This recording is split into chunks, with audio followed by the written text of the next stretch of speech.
Well, you could say that we're exploring the mysteries that are hidden in plain sight until our mind is no longer able to use the light of existence.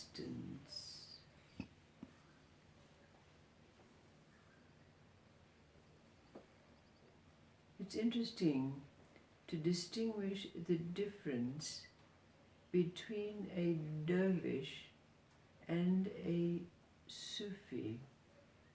Now it is said that a dervish is a seeker, and they're defined by their piety, their venerable beard, their patched work cloaks, among other things. But a Sufi, perhaps a story will help us to recognize what it is that Sufi, the word, and what it represents, means for us. But there are two stories that enable a question, a poser, to be asked. But first there's a story about the dervish. Now we'll call him Abdul, and he was a typical dervish, defined as a seeker, having a fine black beard and wearing a patchwork robe. But one day Abdul was walking down the road when coming towards him was a group, amongst who was a man shackled and on his way to the gallows as a thief. And Abdul puffed himself up with pride, thinking to himself what a pious man he was, but how miscreants in the world were punished by the ways of life.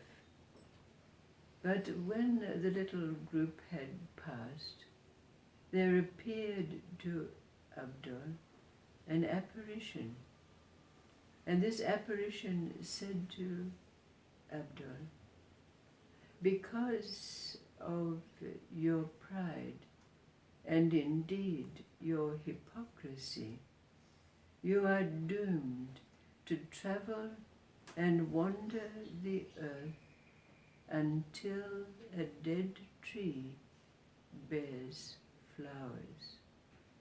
Now Abdul at first thought this apparition was just a demon coming to test him, but soon life made him realize that circumstances had indeed begun to bring it about, because he found that his possessions were taken away from him, his livelihood, and so forth, so that indeed he had to become a wanderer.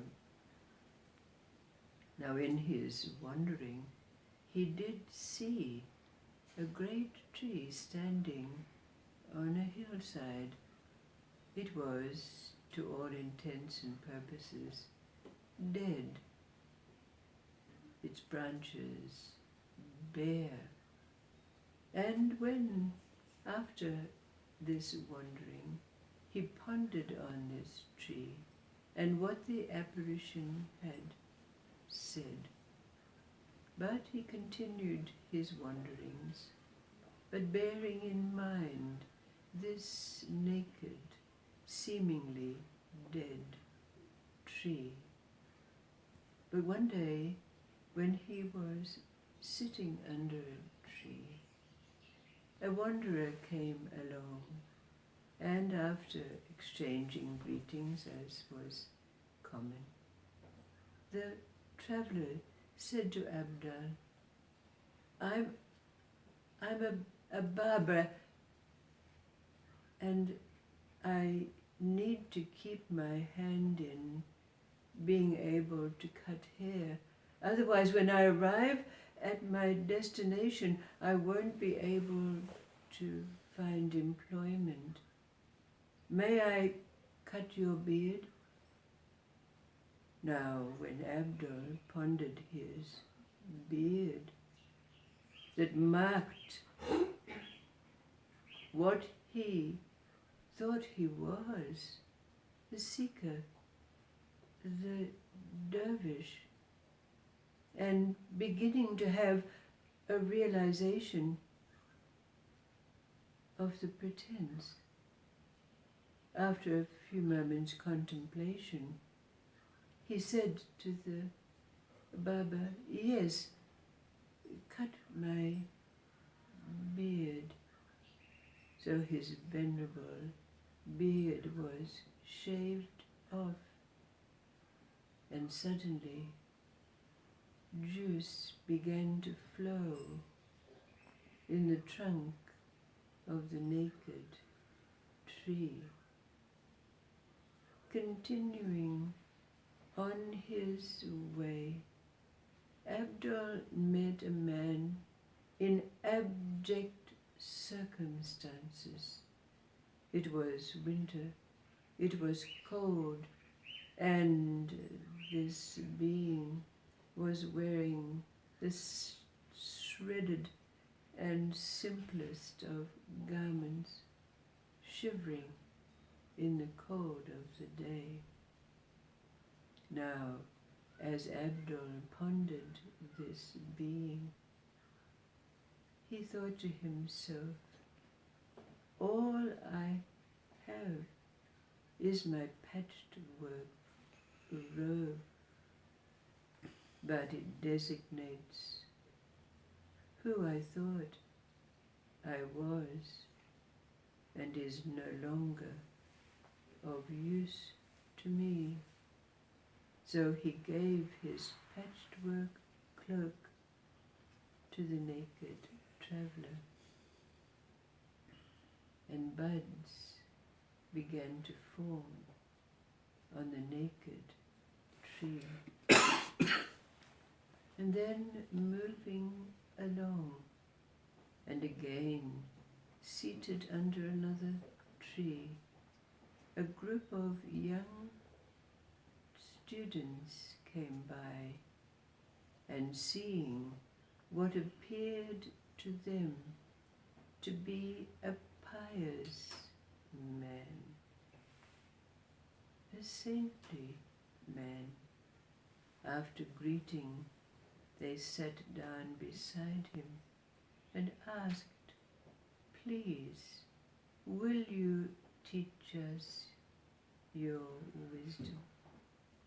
And Abdul, pondering for a moment, said, if you see a man who appears to be pious and one who says that he can teach you, shun him, because he is a fraud. And with that, flowers burst forth from the buds on what was once the naked tree.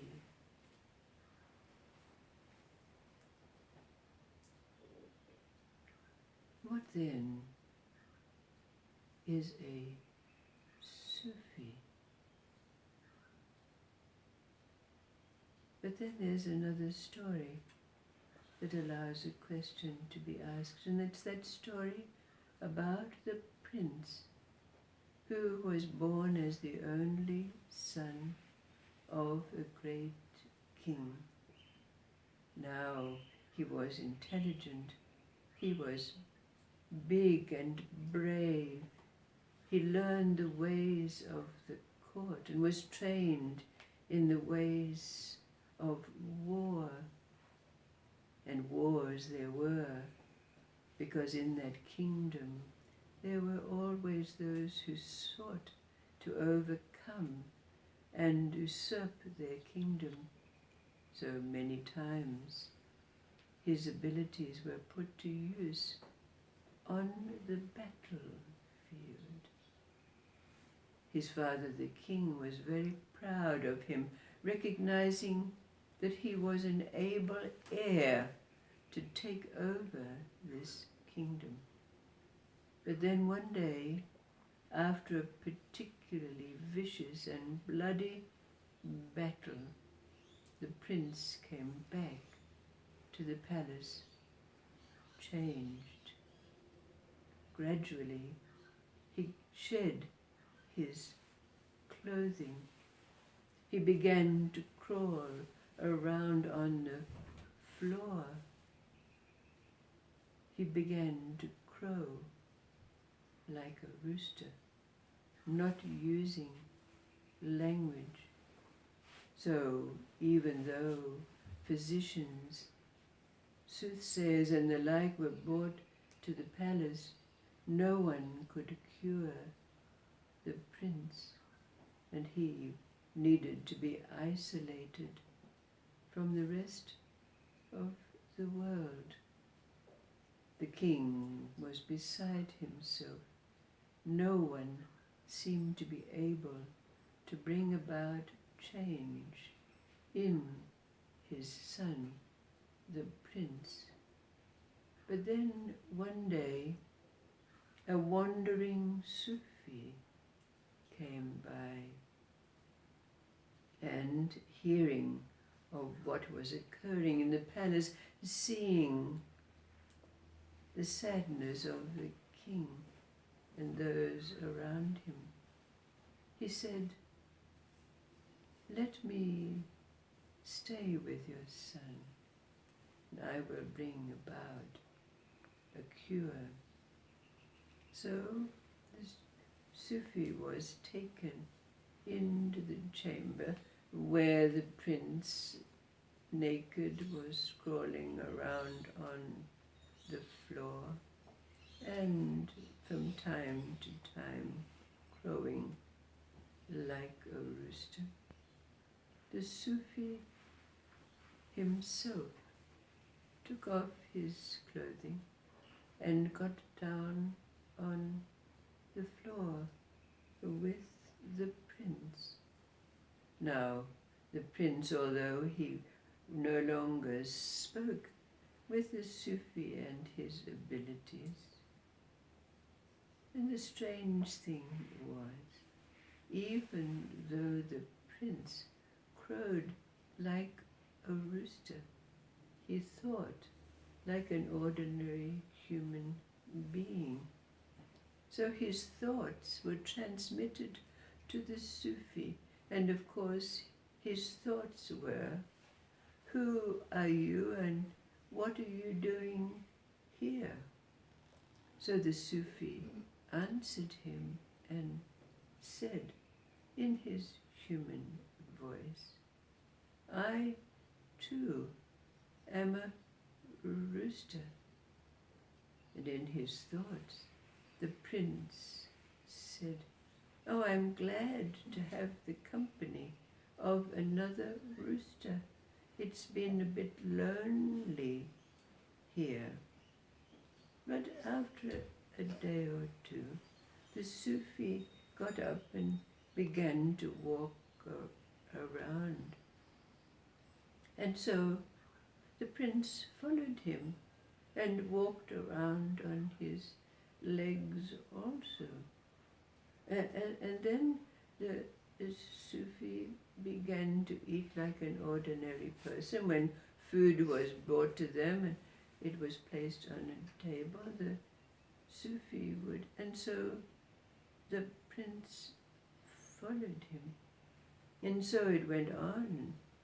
The Sufi donned his clothing, and so the prince followed, and they had their exchanges until they were speaking in human voice and talking about the things of state and the ways of the world and so forth.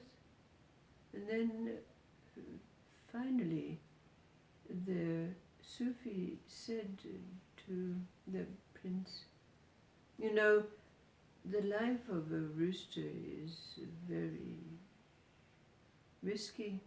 Because at any moment the rooster's head could be lopped off and him put in the pot. So it's good to pretend to be a human. So the prince went back to being a prince and finally took over the kingdom of his father and ruled very wisely and well, thank you very much.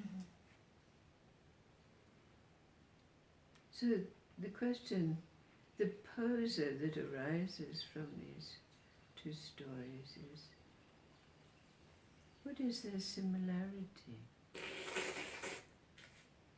We can readily see their difference, but what for us is their similarity?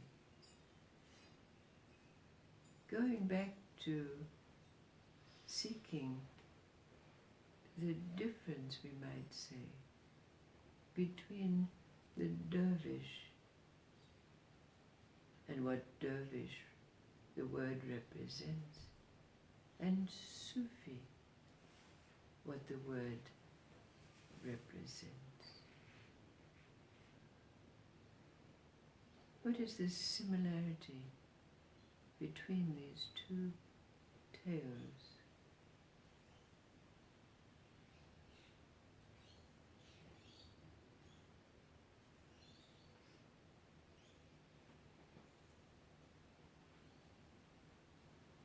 Well, at the end of the dervish one, he, through his experience of life, he's had to strip away all of his, what he thought he was, whereas the Sufi sort of enticed him to show him another way to strip himself to back to what he truly was. But the techniques are different. Yes. But the goal was the same. I can't put it to words. But to answer this question, of course, we have to recognize and claim our Sufiness. Isn't it so? We have to claim it to be able to answer this question, to define where it is that we are in now. Wouldn't you say so? We're not going to go around calling ourselves a Sufi. But when we look at what this word represents and we're posed with this question, we have to claim it, don't we? Whatever that represents for us. And this gives us an ability ourselves to define it. If someone asks us who and what we are, would you agree? We're not going to say, I am nothing. But what do these stories tell us as we look at maybe what being a Sufi means?